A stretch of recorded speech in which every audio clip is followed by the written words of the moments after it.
can change. You know, I have said that my only opponent in this race, because they're always trying to pit one candidate against the other in national politics. That's how the press does it. But I've told them my main opponent is cynicism. That's my opponent. Because we've been fed this line that our participation doesn't matter.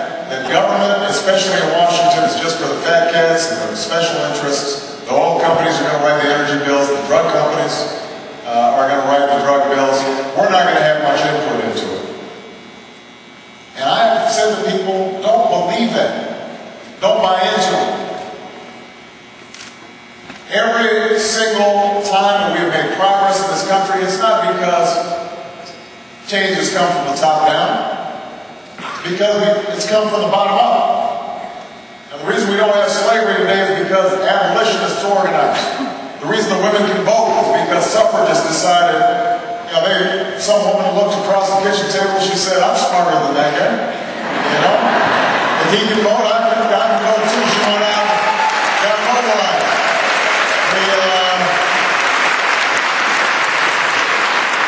Just this past weekend, I was down in Selma, Alabama, celebrating the 42nd year after the march over the Independence Bridge that helped trigger the Voting Rights Act.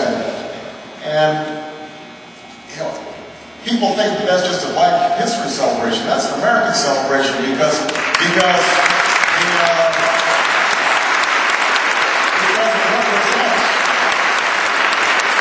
represents ordinary people doing extraordinary things, standing up to the powers that be.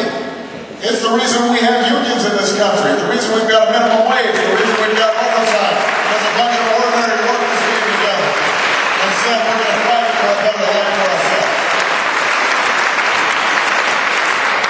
At every junction, we have seen people rise up and say enough.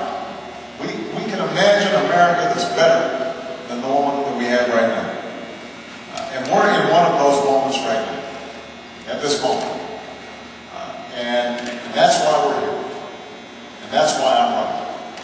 Because I truly believe that if we can come together around our common values and common ideals and common aspirations, if we can break away from the divisive politics that has become the hallmark of Washington and focus on the common sense, practical, non-ideological solutions to the challenges that we face, then we can make a change. Now, I'm confident that I can lead this country. But I have to tell you that I can't lead this country on my own.